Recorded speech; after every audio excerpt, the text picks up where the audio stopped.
I'm Don Murray. I'm 34 years old. I make videos online for work, and I live in Madison, Wisconsin. My wedding day was supposed to be perfect. A white dress, promises with my husband, and everything special. I spent months planning and dreaming that my family would come, smile, and celebrate with me. They didn't come. Not one phone call, text message, or sorry. My parents and brothers didn't show up. It was like I didn't exist to them again. It hurt, but I kept going. I built my life and made millions of dollars creating videos that millions of people love. Last month, I put a photo of my new Tesla car on Facebook. It cost $120,000 and has everything. My phone stayed quiet for days. Then, suddenly, my mom called. Her voice sounded angry. "Where did you get the money?" she asked. "Family meeting tomorrow." My stomach felt sick. They didn't care about my wedding, but that Tesla car got their attention. I knew what they wanted. Money, not me. But I had a plan, something they would never see coming. Stay here to see how I used their greed against them. Has your family ever ignored your big moments? Write your story in the comments. I read everyone. Let's talk about it. I grew up in a quiet neighborhood in Madison, Wisconsin. Our house was a 2-story brick home, the kind you'd find in any middle-class area with a neat lawn and a basketball hoop in the driveway. My father, Philip Murray, worked selling insurance. His days were spent selling policies, and his evenings were spent watching football games. My mother, Joan Murray, was an office helper at a local law office. She was always busy keeping the house together, managing bills and schedules. Then there was my brother Brent, the golden child who could do nothing wrong. Today he's a lawyer, but even back then he was the star. And me, I was the younger sister, always trying to get their attention like shouting into empty space. At just 8 years old, I could already see they liked him more. When Brent's middle school football team won a championship, my parents threw a backyard party for 50 people, streamers, cake, everything. Neighbors patted Brent on the back while Dad smiled big, saying, "That's my boy." I stood by the picnic table, holding a soda, quietly hoping someone would notice my new dress. No one did. A year later, I got the main part in my school's spring play. I practiced for weeks, imagining Mom and Dad in the audience. On opening night, I peeked out through the curtain, looking for them. The seats were empty. Brent had a math test the next day, and Mom said they needed to help him study. I performed anyway, blinded by the stage lights, but feeling empty inside. Brent's high school graduation was another big show. They rented a party hall, invited half the town, and Dad gave a speech about how proud he was of Brent's law school scholarship. I was just 14, sitting quietly in a corner, poking at my dessert. That same morning, I had won a statewide essay contest and brought home a shiny award. I showed it to Mom, hoping she'd put it on the fridge. She smiled a little and said, "That's nice, honey," before rushing back to party preparations. The award ended up on my dresser, collecting dust. Brent's trophies lined the living room shelf, polished like treasures. My artwork, report cards, even a poetry award, never made it past my bedroom. One Christmas, Brent got a shining red bicycle with a bow on top. I got a sweater 2 sizes too big. "You'll grow into it," Mom said, already distracted by Brent's excitement. Once I asked Dad why they never came to my debate tournaments. He frowned and muttered, "We're busy, Dawn. Brent has college applications." I swallowed my words and went back to my room. The worst was my 16th birthday. I had dropped hints for weeks, hoping for something, anything to show they cared. That morning, I woke up early, put on my favorite jeans, and sat at the kitchen table waiting. Mom rushed Brent to a law school interview. Dad stayed glued to his phone with a client. By dinner, it hit me. No one had even said happy birthday. Brent came home late, full of stories about his interview, and they all laughed over pizza. I ate alone in my room, the silence louder than ever. It wasn't just the big moments. Little things piled up. Mom always asked Brent about his day first. Dad always made time for Brent's games, but never asked about my school projects. To neighbors, Brent was the pride of the family. Me, I was the other kid. Once when a neighbor asked Mom about me, she just said, "Oh, Dawn's fine. She's quiet, keeps to herself." That hurt deeper than any absence. Brent himself wasn't mean. He'd throw me a smile or a half-hearted good job when I brought home straight A's, but it felt like pity. He was too busy enjoying the spotlight to notice I was fading into the shadows. Later, when Lori Gibson, his wife, joined the family, she fit right in, showering Brent with praise and hosting dinners to celebrate his promotions. When their twins, Ella and Mason, were born during my college years, every family conversation was about them. I only mattered when I was useful, like babysitting, so Brent and Lori could attend fancy parties. I tried to make sense of it. Maybe my parents thought Brent needed them more with his big dreams and larger-than-life personality. Maybe they thought I was fine because I never complained. But I wasn't fine. Every missed moment, every distracted nod chipped away at me. I began writing in a journal late at night, pouring out my hurt, writing about the play, the essay contest, the birthday that never happened. It helped the pain a little, but the bruise never fully healed. After turning 16, I stopped looking to them for approval. Instead, I turned inward. I drew video ideas in notebooks, watched YouTube creators build audiences from nothing, and felt a spark light up. For the first time, I realized I didn't need my family's approval to shine. I could create something of my own, something they couldn't ignore. I didn't know how yet, but I carried that spark, determined to prove I was more than the child they forgot. Looking back, those years shaped me. The pain of being overlooked pushed me onto my own path. I couldn't see it then, but that spark would carry me beyond Madison, beyond the family that never really saw me. Step by step, I kept moving forward, building a life where I would never be invisible again. In the shadows of being overlooked, I found a spark in the most unexpected place: art class. I'd always been the kid drawing in notebooks, but that year my high school offered a multimedia art class. I signed up without thinking much about it, just wanting a break from math and history. The first day, my art teacher, Miss June Ellis, stood at the front of the room, her eyes bright with energy. "Art isn't just paint and canvas," she said, holding up a clunky camcorder. "It's storytelling, and today you're the storytellers." I felt a spark, like someone had flipped a switch inside me. Miss Ellis taught us about short-form videos, clips under 3 minutes meant to capture a feeling or idea. She showed us examples: a video of a kid skateboarding through Madison streets, a stop motion of paper hearts unfolding. I was hooked. For the first time, I saw a way to say something without needing anyone's approval. I borrowed the school's old camera and started filming random things: leaves falling in the park, my sneakers on the sidewalk, even my dog chewing a squeaky toy. I'd stay up late putting clips together on free software, stumbling through tutorials. It was messy, but it felt like mine. Miss Ellis noticed. One day after class, she pulled me aside. "Dawn, you've got an eye for this," she said, pointing to my shaky clip of rain on a window. "There's a local video contest for teens. You should enter." I hesitated. I'd never shown my work to anyone, not after years of my family brushing off my efforts. But her confidence made me think, maybe I could do this. She helped me improve a 1-minute video, a collection of Madison's quiet moments: streetlights flickering, kids laughing at a bus stop, a stray cat running through an alley. I called it Small Things, pouring every ounce of myself into it. The contest was held at the community center with a small stage and rows of folding chairs. I spent the week before tweaking transitions, obsessing over every frame.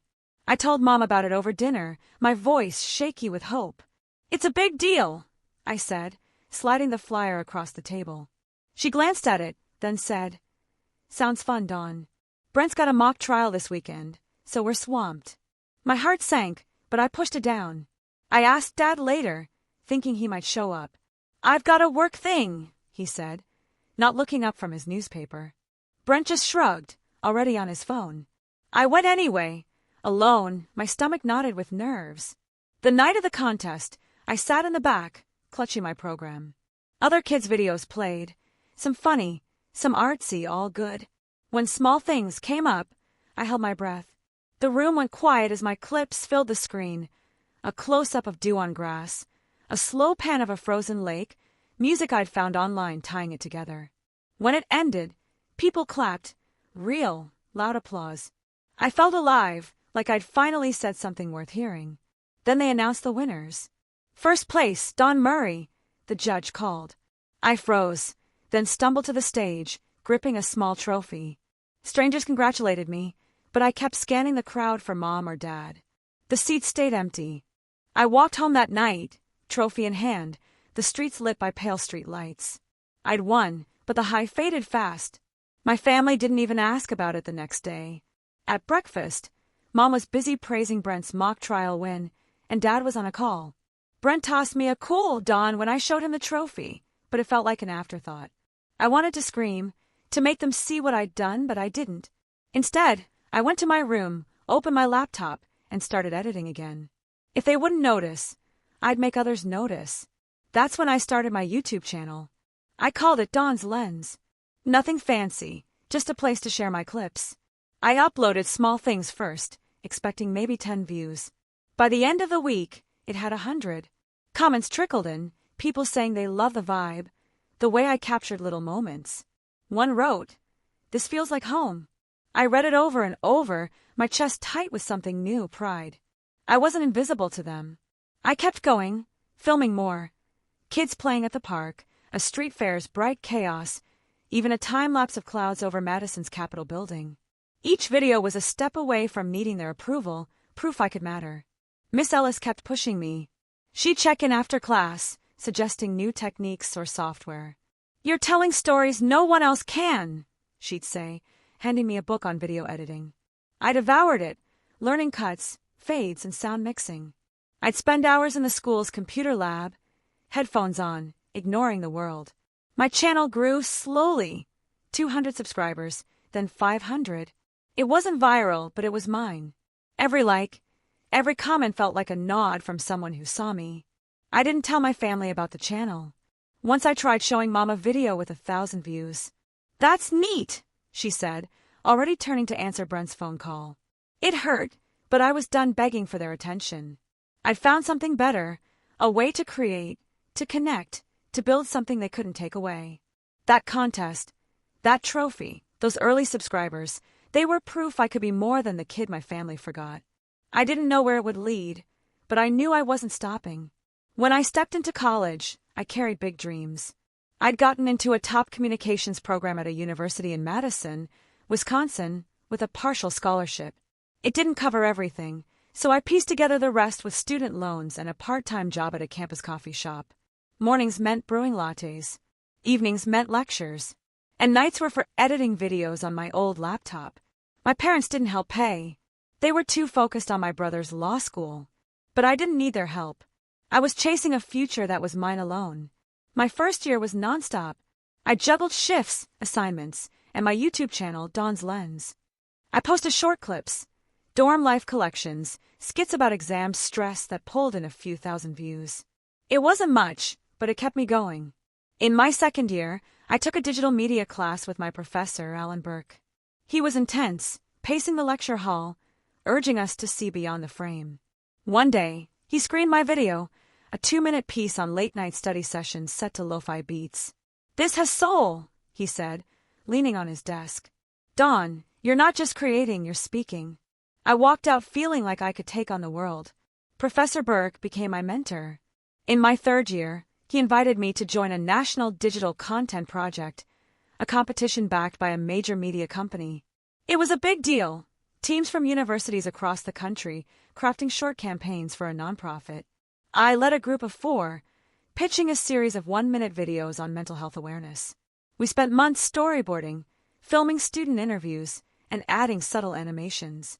I'd stay up until sunrise perfecting every cut, my eyes glued to the screen. When we submitted, I doubted every choice. Then the email came. We'd won first place. The prize was $10,000 and a feature on the nonprofit's platform. At the awards event in Chicago, I held a glass trophy, my name in the program. I called Mom, hoping she'd care.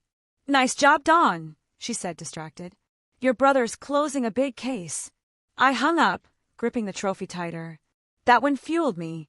After graduation, I moved into a tiny apartment in Madison and went all in. I freelanced for local businesses, ads for cafes, promos for shops, while growing Dawn's Lens. My channel hit 50,000 subscribers, enough to make money. I posted vlogs about the creative grind, tutorials on editing tricks.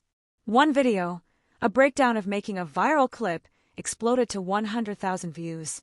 Comments rolled in. Dawn, you're inspiring me to start creating. I'd read them late at night, my chest tight with purpose. Those strangers' words meant more than my family's silence. Later, I had a vision, a company focused on short-form content for brands, riding the wave of YouTube and TikTok. I called it Spark Vibe Studio. Starting, it was grueling. Endless pitches, sleepless nights, and a bank account on life support. I worked from a co-working space, surviving on ramen and coffee. At a tech conference in Milwaukee, I pitched to an investor, Sylvia Grant. She was sharp, flipping through my portfolio with a critical eye. Your work cuts through, she said, leaning forward. Let's make it happen. Sylvia invested $200,000, enough to hire a small team and lease an office. I was stunned someone believed in me when my own family didn't. Spark Vibe took off. We created campaigns for local startups, then landed bigger clients, restaurants, tech firms, even a national retailer. My team and I churned out videos that popped, funny, heartfelt, polished for social media. We built a following of 1 million across platforms, with revenue climbing into 7 figures. I'd walk into our downtown Madison office, glass walls buzzing with energy, and feel like I'd built something real. Clients loved our work. One said our campaign doubled their online sales. That kind of impact kept me up at night, planning the next big project. When a major streaming platform approached us for a buyout, I knew it was time. They wanted Spark Vibe's expertise to boost their short-form content. After months of negotiations, I signed the deal, $18 million. I paid off my student loans first, the relief washing over me like a wave. I was free, no debt, no limits. I'd built an empire from nothing, proving I didn't need my family's approval to succeed. They hadn't reached out in years, ignoring my graduation, my videos, my wins. But I wasn't done yet. I was ready to build a life beyond their shadow. When I met Kyle Sanders, I found my anchor.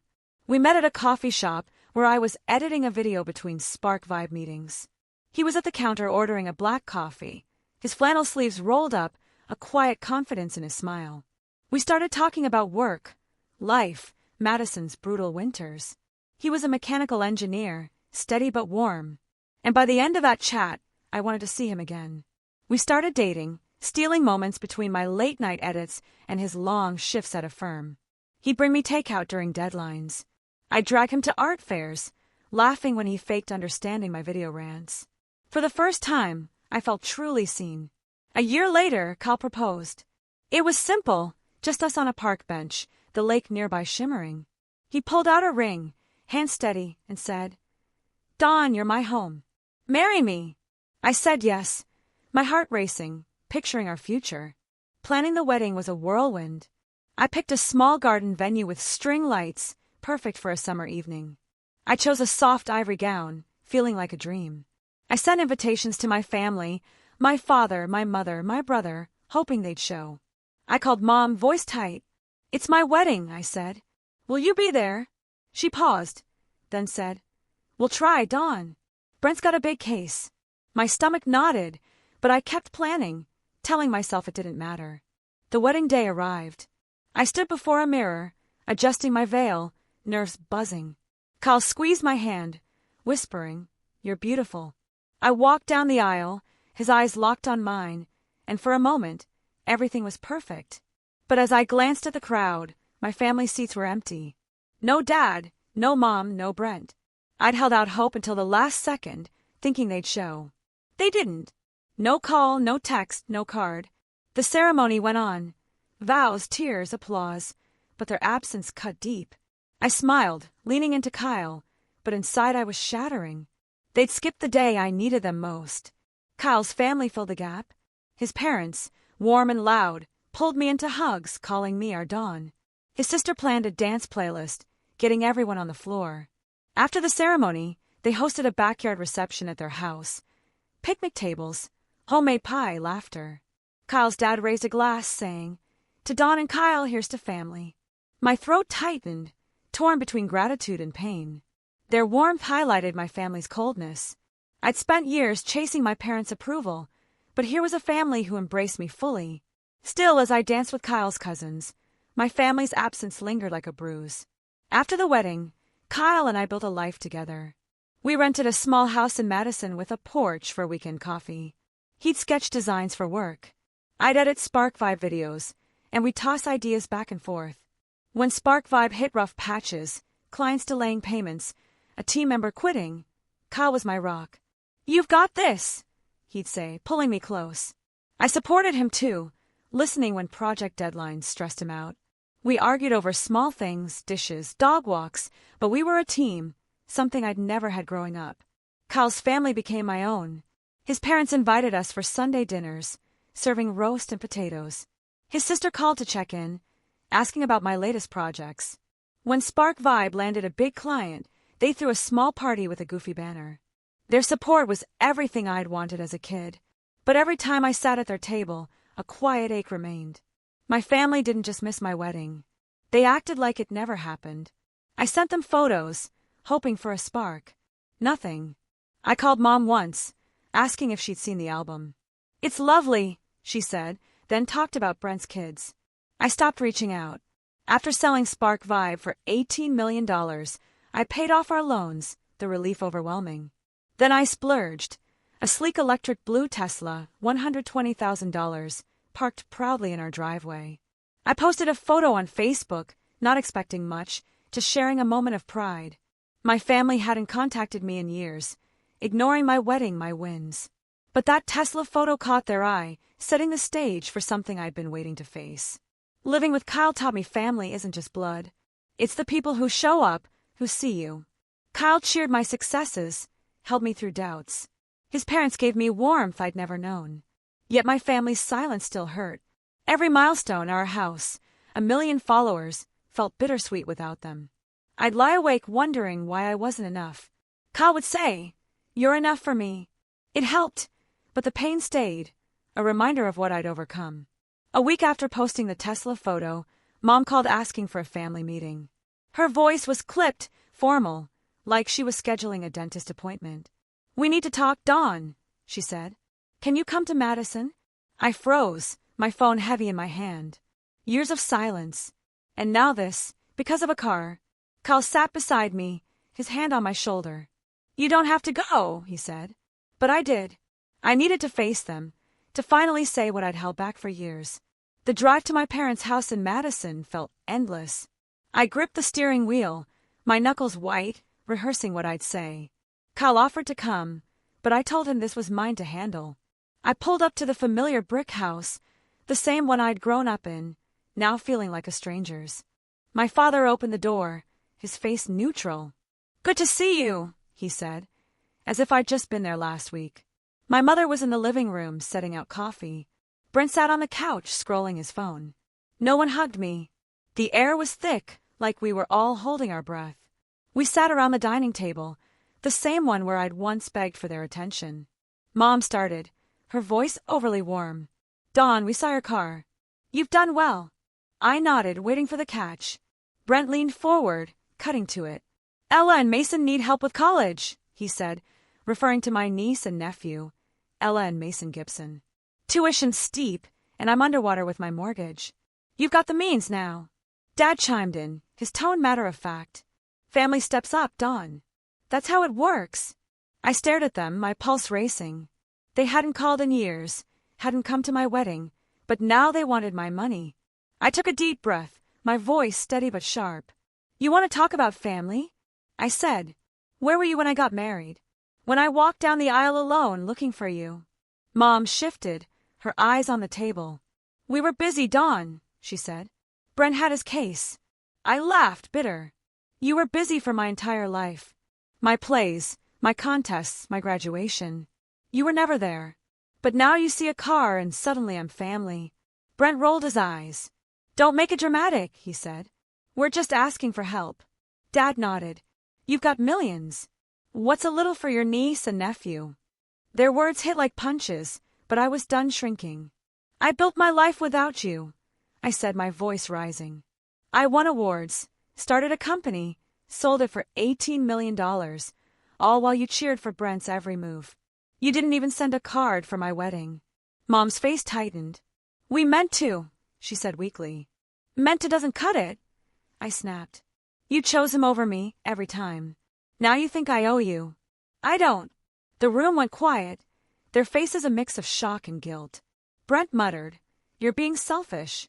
I stood, my chair scraping the floor. "Selfish," I said. "I've spent years trying to be enough for you. I'm done." I'd planned my next move weeks ago after Mom's call. I'd kept it quiet, even from Kyle, wanting it to land hard. "You think I'm sitting on that money for myself?" I said, pulling a folder from my bag. "I'm giving most of it away."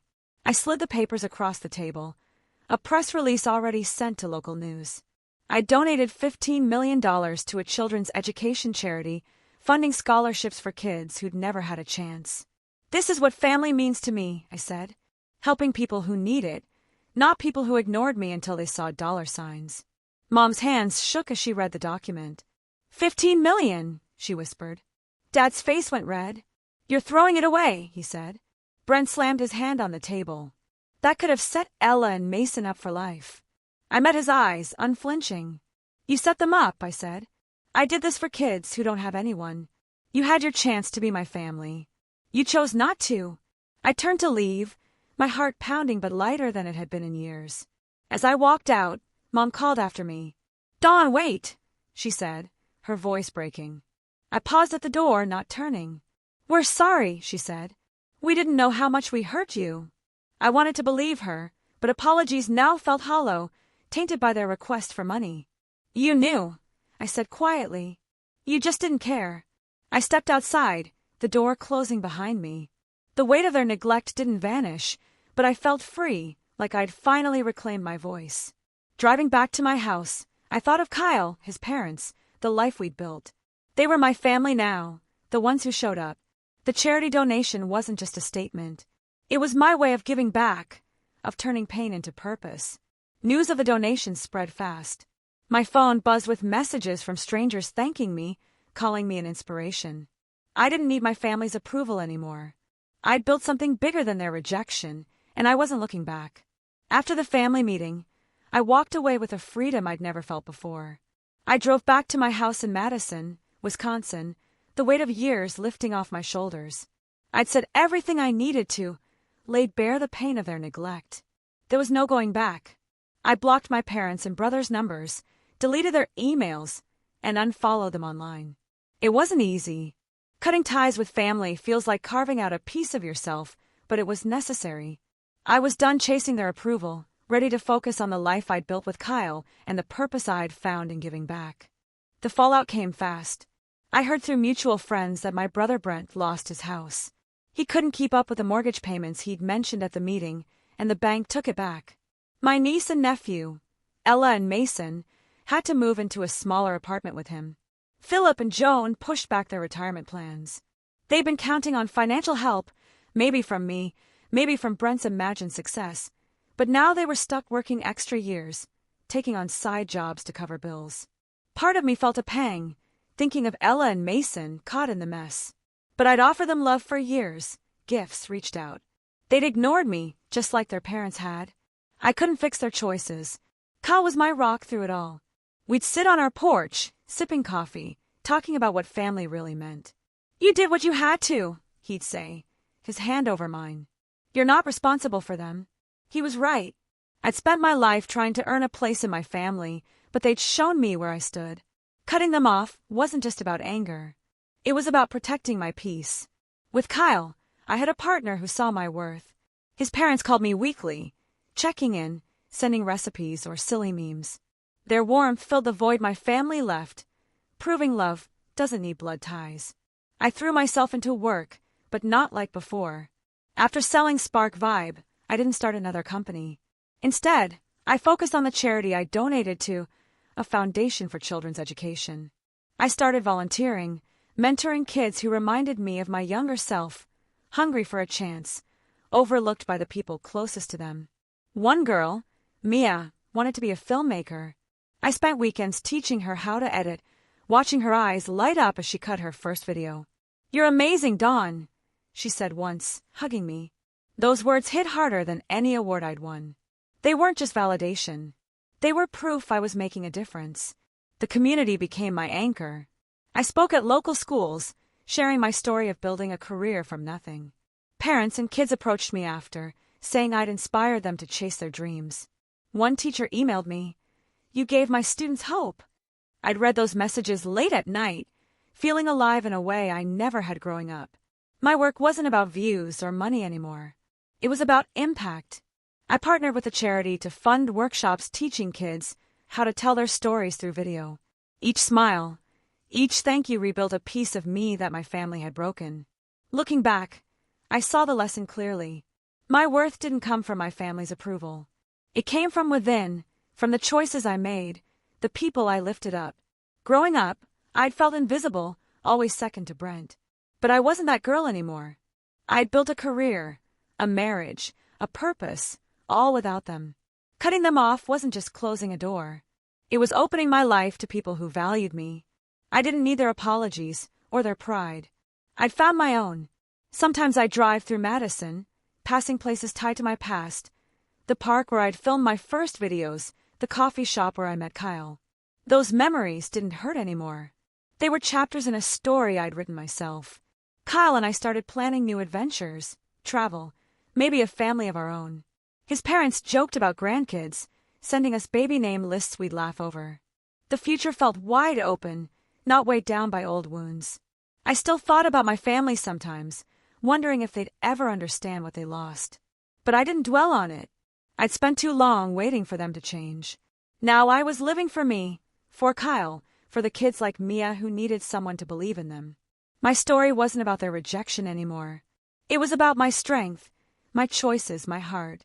To everyone watching, thank you for following my journey.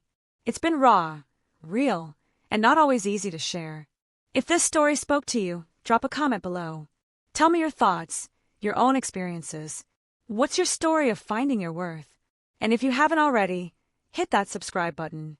Your support means the world, and I can't wait to keep sharing with you. Thank you for being here.